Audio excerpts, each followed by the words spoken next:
và các bạn đang đến với chương trình Du lịch kỳ thú phiên bản 2016. Đây là một phiên bản kết hợp hoàn hảo với du lịch và khám phá những điều kỳ thú. Chúng ta sẽ đi tìm hiểu những địa điểm, những văn hóa, con người ở trong và ngoài nước. Có thể là những chuyến đi quốc tế, hoặc có thể là những chuyến đi trong thành phố của chúng ta, để tìm ra những địa điểm, những cái mới lạ độc đáo, tìm ra những kỷ lục, lập ra những kỷ lục mới cho khán giả, tất cả mọi người đang tò mò. Vậy cái tên của tụi mình là cái gì? Chúng ta là những thám tử trực tiếp tham gia những chuyến đi để tìm ra những điều kỳ thú đó, cũng như là thực hiện những yêu cầu do chương trình cũng như là khán giả gửi về chúng ta. Người đầu tiên đó chính là ca sĩ Thiên Vương. Tôi am hiểu rất là nhiều, cho nên là mọi người khi tin tưởng vào tôi, tất cả những cái gì liên quan tới gì bí ẩn hay là cái gì khó khăn tôi sẽ làm hết nha. Người tiếp theo là một người cao to vạm vỡ, một hot boy lỗi thời rồi. Các bạn hãy tin tưởng tôi đi, bởi tôi khẳng định với các bạn một điều là trên đời này không có cái điều gì mà tôi không làm được. Nói chung tất tần tật những cái thắc mắc của các bạn, tôi sẽ là người giải đáp. Bên đây là một người đàn ông trầm lặng nhất, biên tập viên của chương trình Mây Mộng Mơ. Mình là May, công việc thường xuyên là một biên tập viên. Lâu thì bị hát sĩ thì bị bắt lên đây ngồi cùng với mọi người ở đây. Tình trạng của em hiện tại là thường xuyên bị stress bởi những con người xung quanh em. Sau đây sẽ là một nữ ca sĩ có một bờ môi quyến rũ, Miko Lan Trinh. Em xin hứa sẽ cố gắng hết mình, không bao giờ bỏ cuộc về du lịch kỳ thú. Em chỉ có nhược điểm là hay quên, và nhất là quên mình nói cái gì. Chị Hèn chị đi chung với Mai.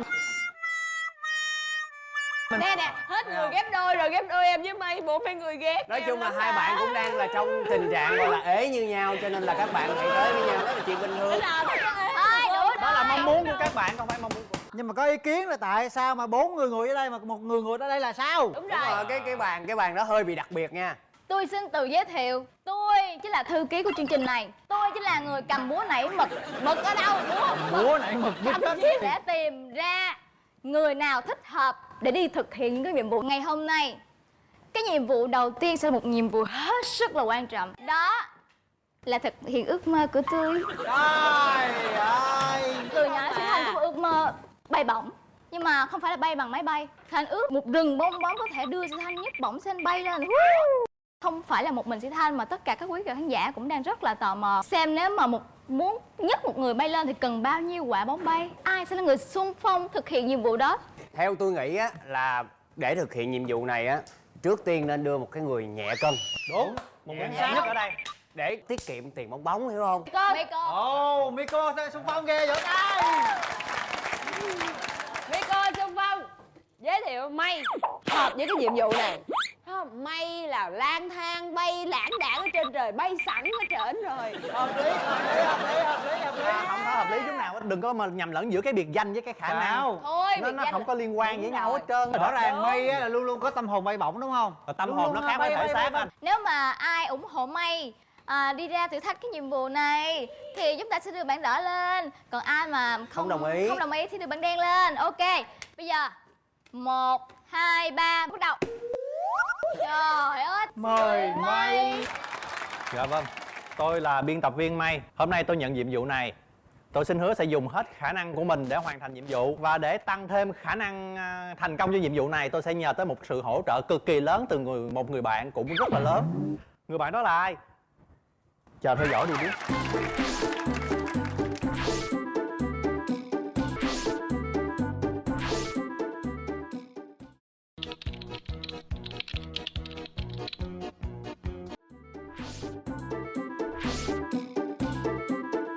Tức là nói chung là có nhóc hướng đạo sinh tới nhà mời ông này, hình như là mời ông này mua cái gì đó không biết nữa. Nhưng mà trúng lúc cái ông này ổng bứng nhà ổng bay tới một cái thác gọi là thác Thiên Đường.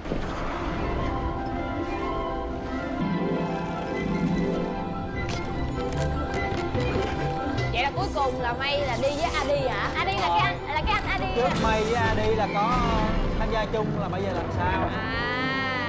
Hay quá ha, có bạn hỗ trợ liền.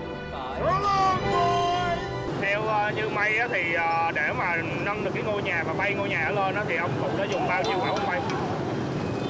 Mấy tỷ. Ai mà nhớ được. Đâu có ai xem phim mà đếm số bóng bay đâu.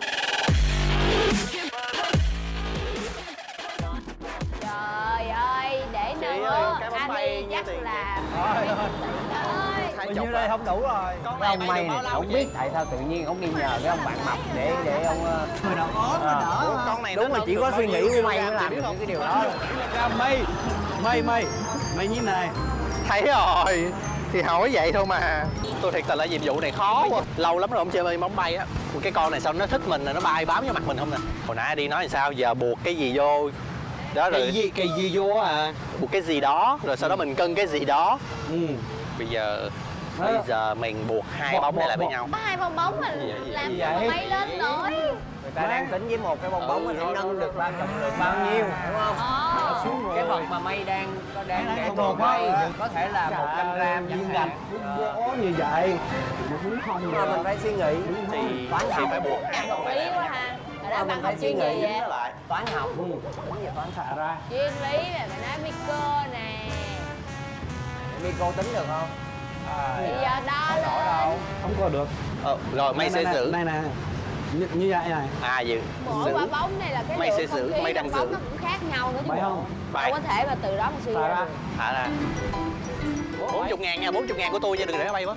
Rồi thả lại kìa. Cây này nặng bao nhiêu? 5 gram. Không biết bây giờ là không biết cái cục nó nặng bao nhiêu. 5 gram. Sao biết? Đi thí nghiệm gì mà không có.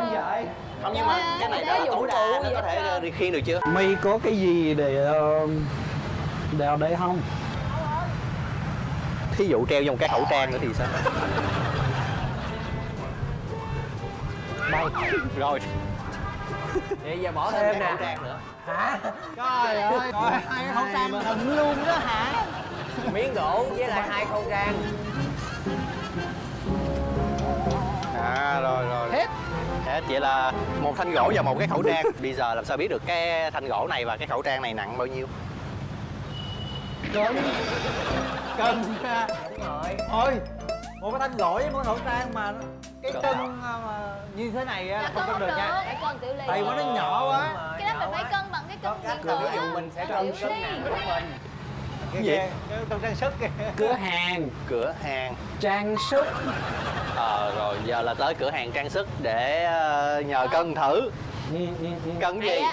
Cân đi miếng gỗ hay với cái khẩu thông trang minh này. hơn. Đúng rồi, đó là một cân Có cự gì ly đó hơi đó. kỳ ở đây. Cầm theo cả nhà mà đem theo cái bong bóng Cái này treo không vào ổn miếng gỗ là một cái điều rất là kỳ lạ. Tự nhiên giờ mình vô mình làm cái cân gì đó. Các cô chú bán hàng nhất là người Sài Gòn rất là quản thiệt. Dạ chị. Là có nhiều người vô nhờ những cái Thì chuyện hôm nay mà chương thấy trình bảo không là đậu, phải không thử vô đâu coi là hết nhưng mà họ quả vẫn bóng bay này nó kéo được một vật nặng bao nhiêu. Thì tụi em thử nghiệm được là nó kéo được cục này với lại cái khẩu trang này. Nhưng mà giờ tụi em không biết hai cái này nặng bao nhiêu hết. Cân ở mấy cái cân ngoài kia thì nó không cân được tại nhỏ quá. Giờ tụi em có thể mượn cần cái cân đó. Để phòng liền. Dạ. Ồ, cũng chịu giúp nữa hả? thấy Cần giúp tụi em. mặt mấy hiền lành mà.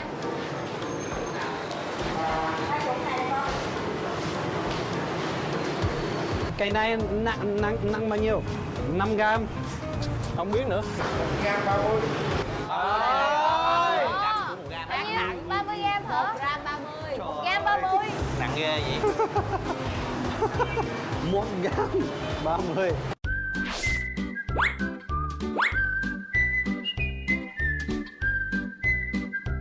Tầm 15 cái là 1.000 gram. 1.000 gram là 1 ký. Một ký là Nhân với 85 là 85.000 gram. 85.000 gram. Bây giờ mày muốn là bao nhiêu trái bong bóng kéo được hả đi? Không biết. Đoán. 85 chia 1,3 là chắc phải 80 mà phải 7 mấy ngàn trái. 130 ngàn 770 trái.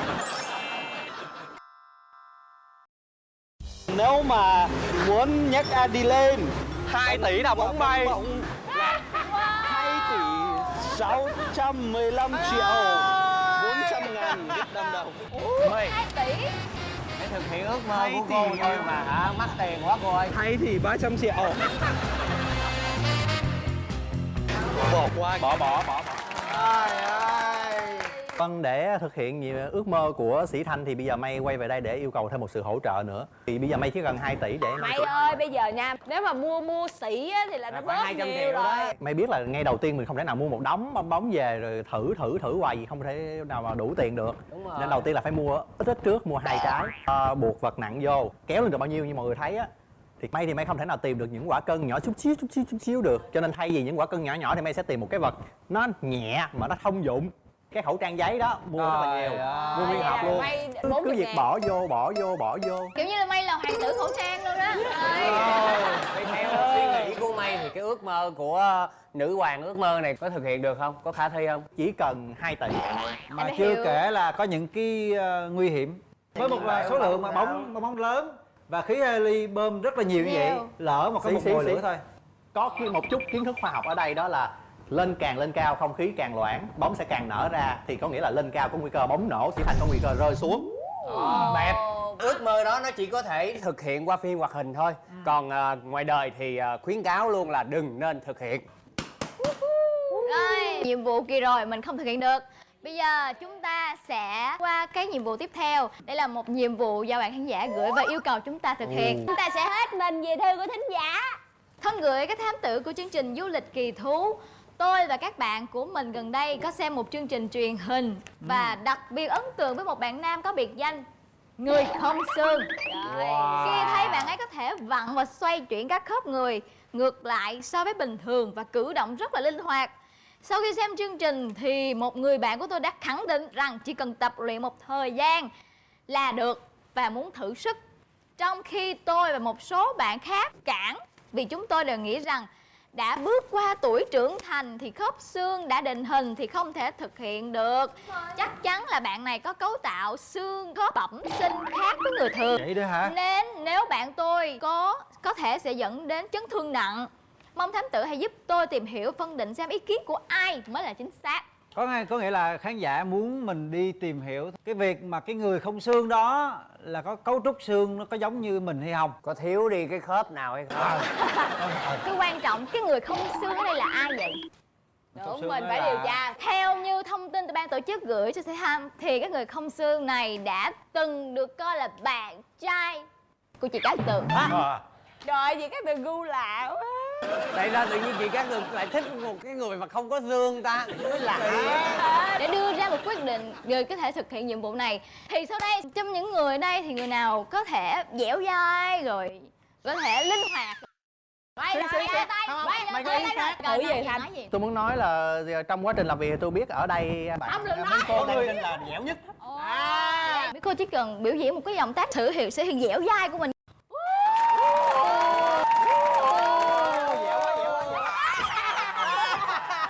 Nghĩ là một người con gái mà kiểu như tuổi xế chiều như vậy rồi xương khớp nó không còn lỏng. Đúng rồi. Thực ra á, là một người mà anh thấy trong đây mà một người tập thể thao đã từ nhỏ rất lâu rồi và rất là nổi tiếng, hình như có trong đội tuyển của thành phố rồi đúng không? Đúng, em đội tuyển phổi. Tôi có một cái khả năng mà tôi phát hiện là từ nhỏ tôi có, ví dụ như là Khả năng gì? bẻ cái ngón tay đụng ở đây. Dạ đúng rồi đó. Đó là từ rất nhỏ rồi. Tôi là có cái sở Rồi, thích bẻ là ngón bẻ tay. ngón tay. Kính thưa quý vị, sau một vòng khảo sát những nhân vật ở đây, người mà sẽ thực hiện nhiệm vụ này đó chính là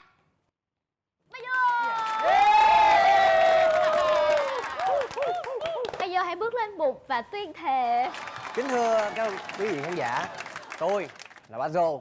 Trên đời này không có một cái chuyện gì mà Bá Dô không tìm hiểu được, Rồi. không làm được. Bá Dô sẽ là người đi tìm hiểu cái khả năng đặc biệt của người không xương của chúng ta ngày hôm nay là ai.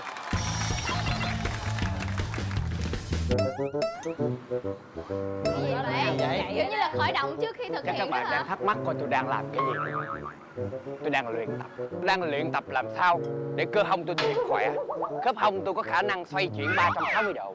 Bởi vì thám tử Bá Dô ngày hôm nay phải đi tìm một người có khả năng là vặn hết tất cả các khớp xương của mình. Với dữ liệu được đưa ra vô cùng quan trọng, đó chính là người ấy là bạn trai của Cát Tường. Vì Cát Tường chỉ viên.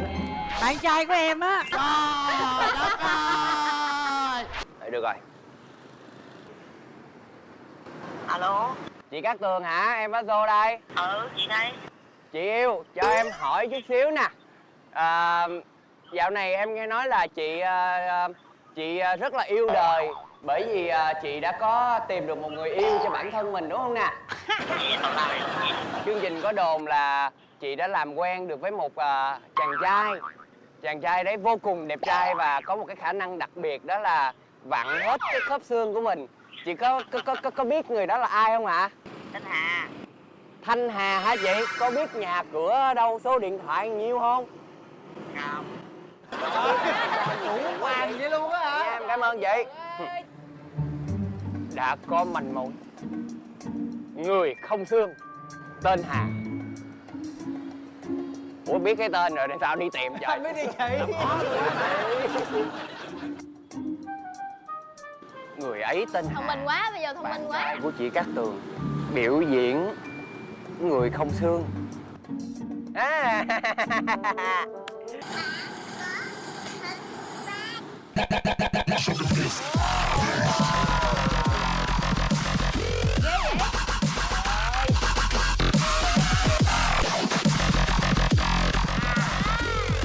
khớp xương nó kỳ quá vậy.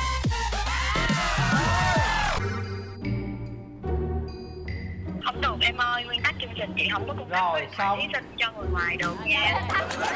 Chuẩn bị đón bạn rồi về đó. Nhiệm vụ kết Chị thúc ơi, nhanh quá. nhưng mà số điện thoại của bạn này nó rất là quan trọng đối với nhiệm vụ của bác Dô ngày hôm nay. Chị hãy giúp bác Dô để bác Dô tìm được bạn ấy. Chị có thể cho em được cái biệt danh của bạn đó trên Face mà em có thể tìm thông tin của bạn đó qua Face. À, nếu mà tìm được có biệt danh thì càng tốt, cảm ơn chị. Rồi chào em. Đúng bạn này rồi.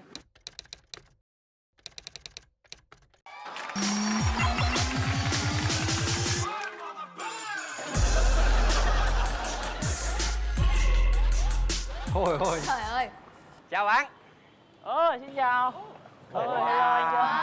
Dạ chào. Dạ. Không không. Cách quá vậy. Em không quá. Dạ. Anh ngồi chơi. Bạn đứng lên giùm tôi một cái, bạn đứng lên một cái. Cho tôi dòm bạn vòng cái đã. Bạn quay vòng đi, bạn quay vòng đi. Sao anh? Ủa? Anh sao? Ủa là người bình thường mà. Theo cái suy nghĩ của tôi á là người không xương là bạn phải thiếu mất cái xương nào đó bạn mới bẻ được tay, bẻ được chân chứ đúng không? Cái gì nãy em đi luôn. Sai hả? Vậy bạn bạn làm thử một cái kỹ năng mà bạn hay làm. Bạn làm thử tôi coi tôi hết hồn. Anh bắt trước cho em nha. À. Rồi anh giơ tay lên, giơ tay lên. Đưa về. Rồi gạt tay xuống.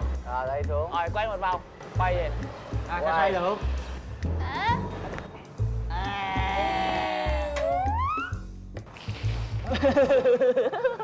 Ôi, khó quá. Cái này Thử cái nữa ha, thử cái nữa ha. cái nữa đi.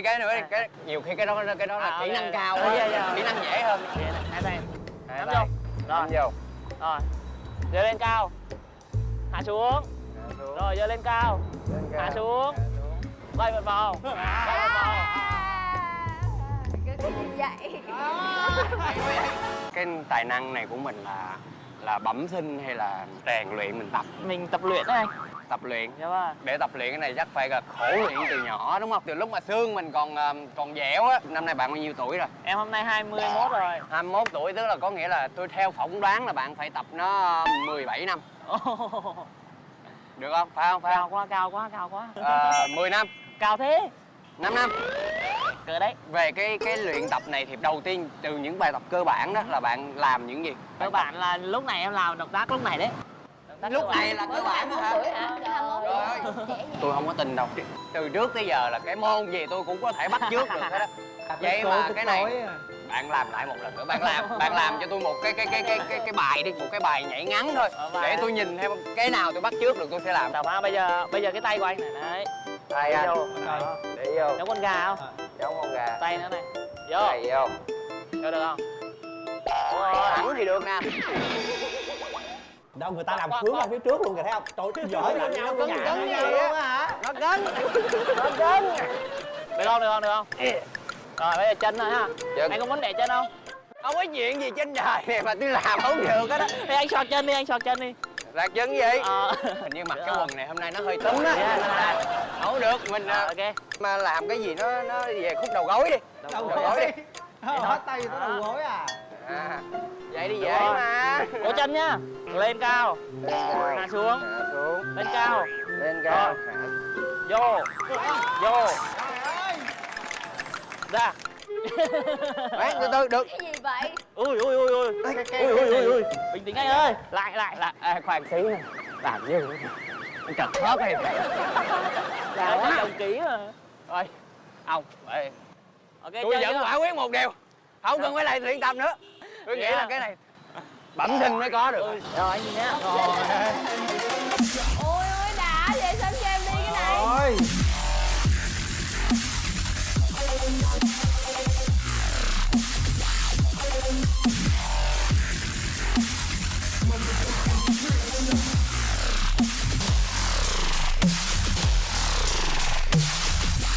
Nếu mà bạch tuộc dễ sợ luôn á.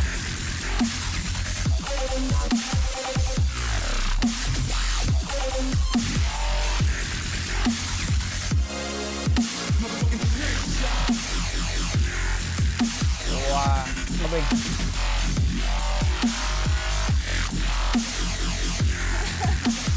Oh my god.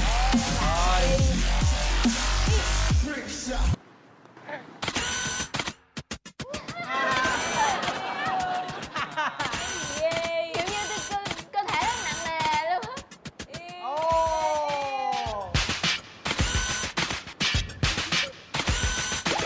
Thôi bỏ đi.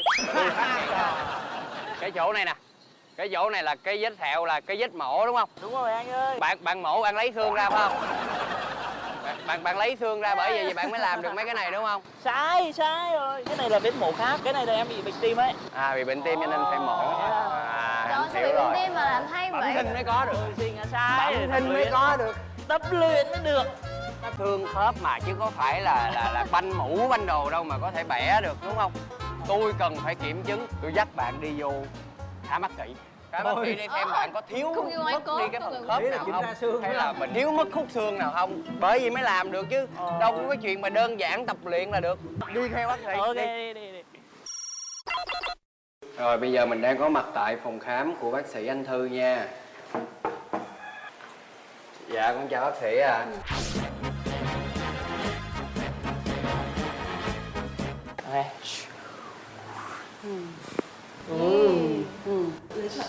Quay được một vòng. Em làm thì em có bị đau không?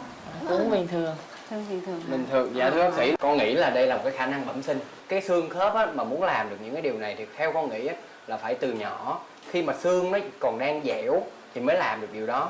Còn bạn ấy nói là bạn ấy chỉ vừa mới tập trong khoảng thời gian gần đây. Con không biết là ở trong cái khớp xương của bạn ấy có cái gì đó nó khác thường, thuộc dạng dị nhân đó bác sĩ. Đúng Bây giờ rồi. nhờ bác sĩ kiểm chứng giùm con cái điều đó. Những cái khớp này của em có bình thường không? Cũng bình thường. Cũng bình thường, khỏe mạnh bình thường đúng không?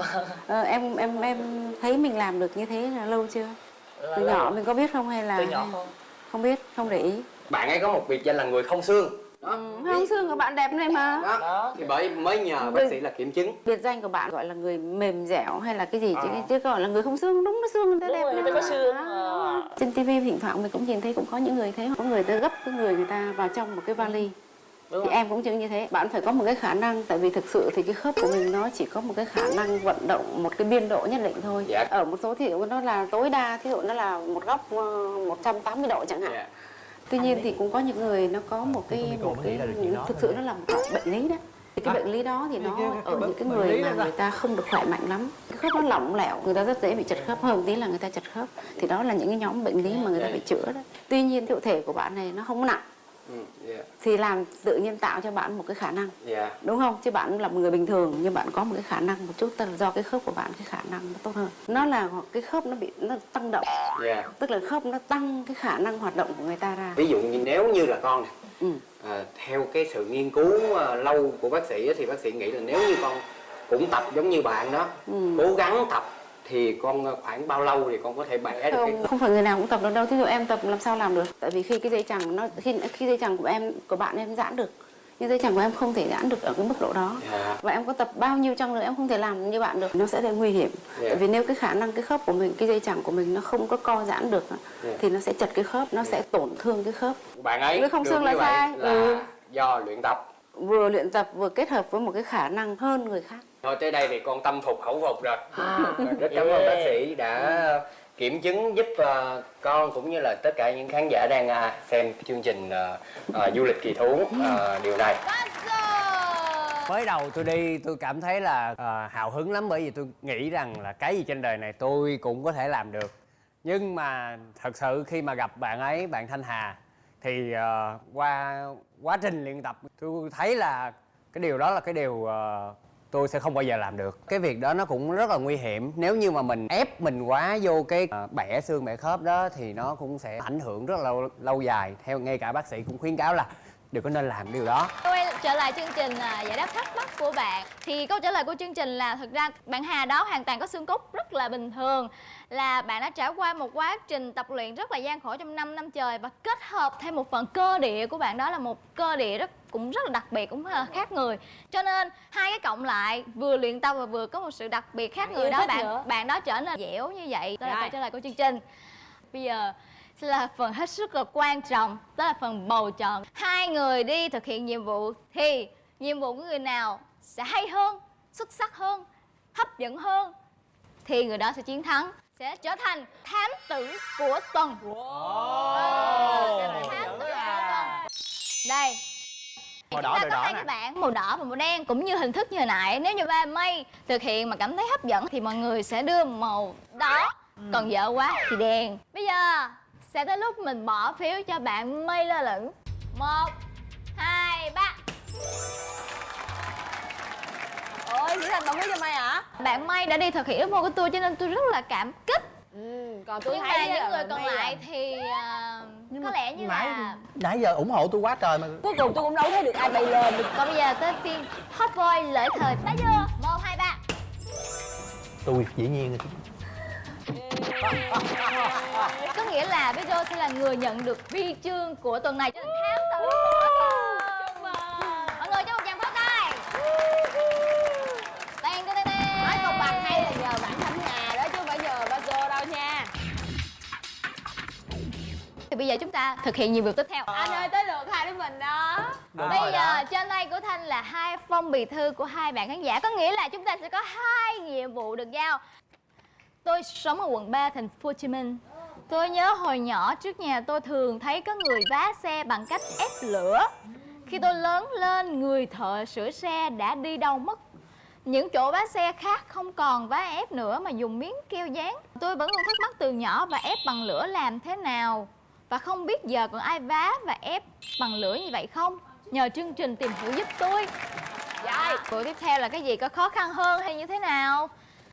Tôi năm nay 60 tuổi. Dạ con chào bác. Đã về hưu. Tôi rất thích xem chương trình Bạn Có Thực Tài, nhất là các tiết mục tài năng của những ông bà lớn tuổi. Trong năm đầu tiên của chương trình, tôi rất khoái tiết mục nhảy của bà Lệ Dung. Bà nhảy còn hơn thanh niên nữa. Nhưng tôi không tin bà ấy đã U80. Tôi đây 60 mà còn bệnh lên bệnh xuống, làm sao mà khỏe như vậy được. Tôi cứ trông bà sẽ tham gia mấy mùa tiếp theo Bạn Có Thực Tài, nhưng không thấy đâu. Xin chương trình tìm hiểu giúp. Bây giờ anh em mình đánh tôi thì cho nó nhanh đi. Ai thắng thì người đó sẽ Lựa chọn phải không? Bây giờ Quang Lan Trinh hãy quay mặt vô tường, và anh Thiên Minh hãy quay vô tường. 1, 2, 3, mọi người sẽ đưa tay lên và chúng ta sẽ biết ai là thắng ai thua. 1, 2, 3. Quay. Rồi, qua 2, 3. Anh Thiên Dương thắng. Thiên Dương thắng. Rồi, cái việc mà ép lửa thì thực ra anh cũng lúc nhỏ đã thấy rồi, nhưng mà bây giờ cũng không biết là đã còn hay không. Cho nên anh cũng muốn đi tìm hiểu cái đó. Vậy thì tuần sau chúng ta đã có 2 thám tử tham gia là anh Thiên Vương cũng như là Miko Lan Trinh. Kính thưa quý vị khán giả, tất cả các bạn hãy gửi thư về cho chương trình Du Lịch Kỳ Thú, và có bất kỳ cái thắc mắc gì cần chúng tôi giải đáp á, thì cả 4 anh em thám tử chúng tôi cùng cô thư ký đây sẽ tập hợp thư lại và thực hiện những nhiệm vụ đó cho các bạn. Chuyện gì chúng tôi cũng có thể làm được, nhớ vậy nhé. Và tất cả 4 thám tử chúng tôi sẽ rất vui khi được gặp quý vị khán giả trong chương trình Du Lịch Kỳ Thú vào khung giờ 22h40 trên kênh HT7 và thứ 5 hàng tuần. Và nếu mọi người không kịp xem chương trình thì có thể vào kênh YouTube của MCV Media và subscribe để theo dõi chương trình. Còn bây giờ thì chị Thanh cũng như là tất cả các thám tử đã xin chào và hẹn gặp lại. Bye các bạn. Chương trình do Đài Truyền hình Thành phố Hồ Chí Minh cùng công ty MCV hợp tác sản xuất.